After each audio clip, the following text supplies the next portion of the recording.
So I was 12 when I first started spending summers volunteering with children, and as Naina said, my dad was with the same bank for 40 years and we kept getting transferred to different countries. So I would use my summers and work with children. I think that's sort of where the seeds got sown, and then when I moved back at 18, I much more seriously walked into a slum community, sat down and started teaching. So that's how my work started.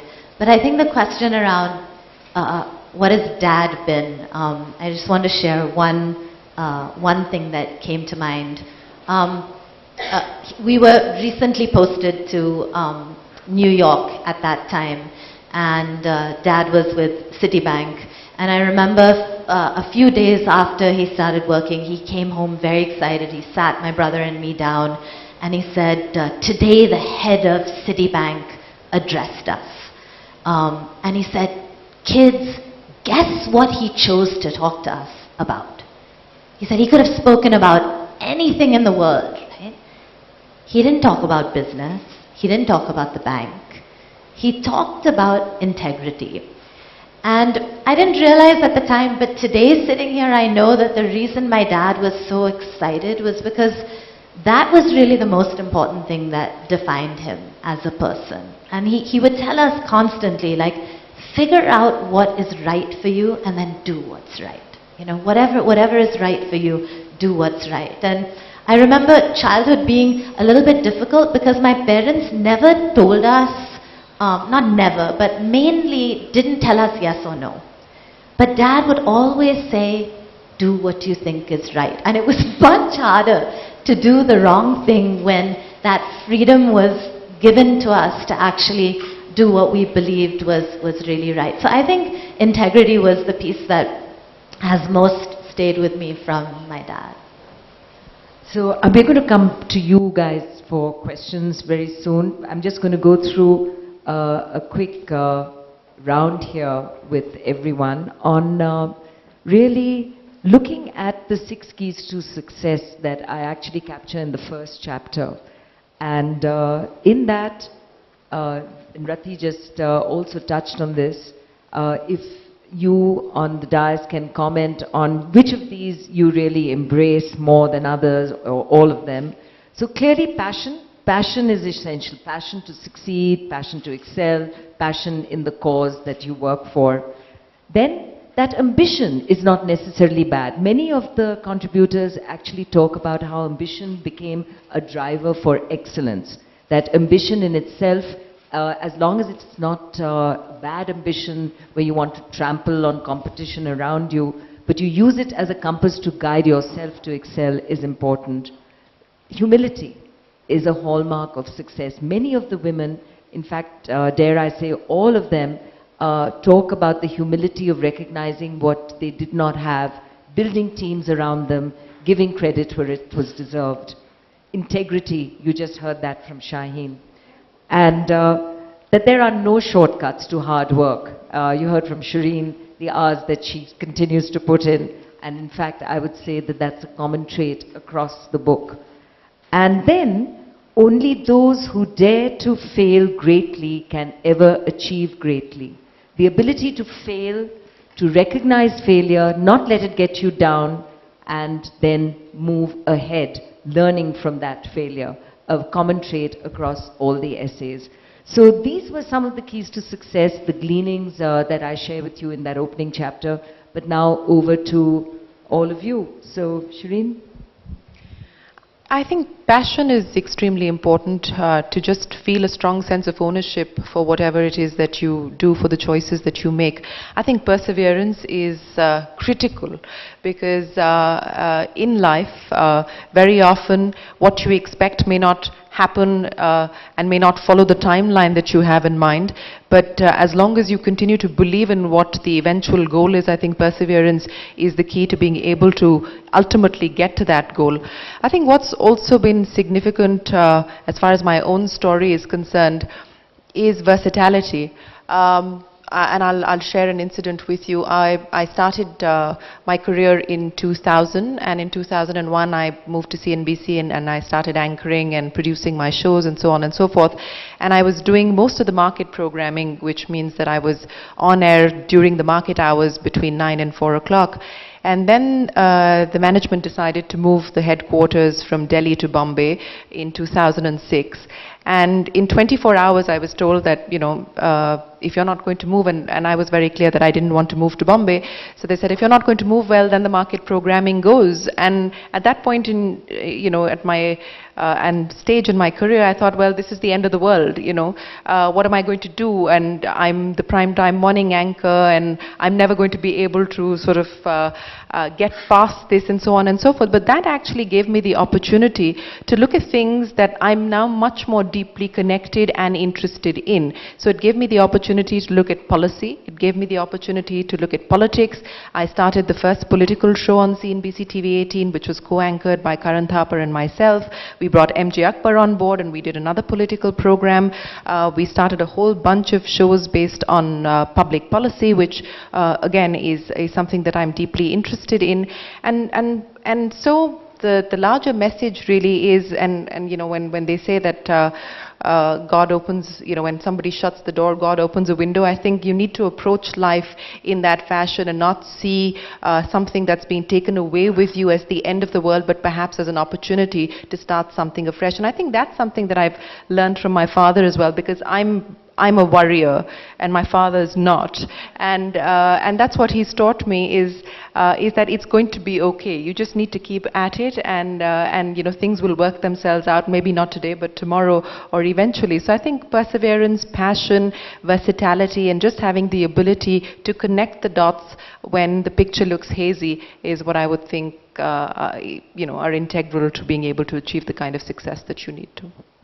Nirupama, you talked about learning, and the humility piece also comes through in a lot of the messages that the women talk about, is that it's a journey of continuous learning. It's the humility to recognize we don't know it all. But which of these sort of traits had more resonance for you? I think all of the traits that you mentioned are vital in my understanding to your progress as a human being in life, and I don't just mean as a woman. I think these are universal qualities that inspire people everywhere in whatever situations they're placed in.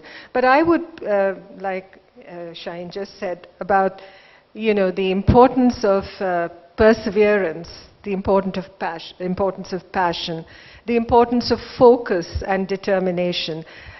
You spoke about surround sound, and I think you really need to cut out the surround sound, the white noise, when you decide that you are going to achieve something or you're going to complete some task that has been set for you.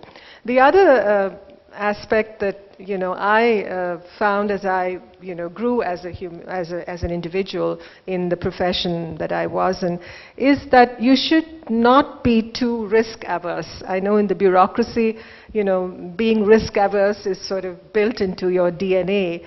But I can just give you an example.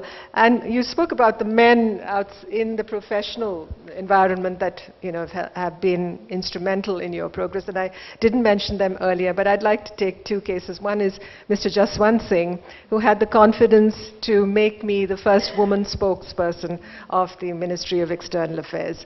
I mean, this was something that no woman had done before me, and he had the confidence to decide that here was a woman who should take on that post. And the other person I remember with great affection and admiration is Foreign Secretary Ambassador J.N. Dixit, who again had the confidence to make me India's first woman High Commissioner to Sri Lanka, from where I went on to be the first ambassador to China. So you do need that kind of, support also. I'm not saying everything happens just, you're not just born, as Topsy said in Uncle Tom's Cabin. You sort of, and you don't just grow, as it were. You grow because of certain, crucial inputs that happen at certain points along the way. But when it comes to not being risk-averse, I remember when I was spokesperson, the ministry, the spokespersons before me had never done live television briefings except during Kargil, when you had a panel of army officers and the spokesperson of the External Affairs Ministry give daily briefings. But these were briefings on a regular basis which would go live on television, and you would have to be prepared to answer every question that came your way. And I'm happy to say that I became a kind of pioneer as a woman, and that the men who followed me, who became spokespersons after me, kept up with it. So I feel very, in a sense, happy that as far as India's public diplomacy was concerned, I was able to, in a sense, set a course and change the direction. So I want to say that in that sense, this is when you believe that there is need to do something, I think you have to cut out the surround sound, you have to cut out the white noise around you and say you're going to do it, and it's not so bad as people think it is. It will work, and it has worked. So that's just an example. And the other thing is compassion. Humility, yes, is very important. And I always thank my mother particularly, because I think she must have been a Confucian in her earlier life, because she was so particular about, responsibility, about loyalty, about humility, of being anchored in the right way. I owe a lot to her for that. And I think as mothers, we need to do that with our children. Let's not forget that most of us, have that obligation also. So, I mean, as I mentioned, these qualities, passion, perseverance, determination, focus, humility, being daring, in a sense, being, that daring do, as it were. You need that also if you want to really achieve your dreams. And I must congratulate you for that great risk you took as spokeswoman, because I remember what were really very boring briefings suddenly came alive for many of us. And I'm sure it sprung from your firm belief in your ability to deliver, because gosh, that must have been a big risk when you took it. And wouldn't you agree, Shereen? I mean, suddenly we had a lot more fun when we had Nirupama as spokeswoman than what we used to get before. I remember, at the SAARC summit in Kathmandu in early 2002, it was not just facing, our Indian media. And somehow the Indian media and us, we worked very well together. But when you're thrown in the midst of the Pakistani media, and some of the Bangladeshi media, I mean, it can be quite a challenge, I remember.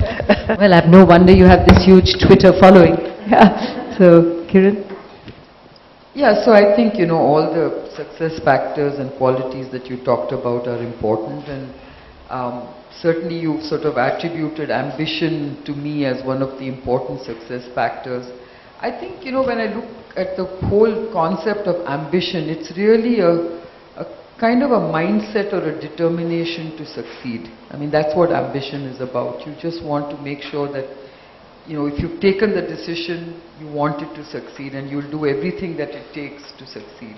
So that's, to me, is really what ambition is about. But in order to do that, like what Shereen said, you need passion.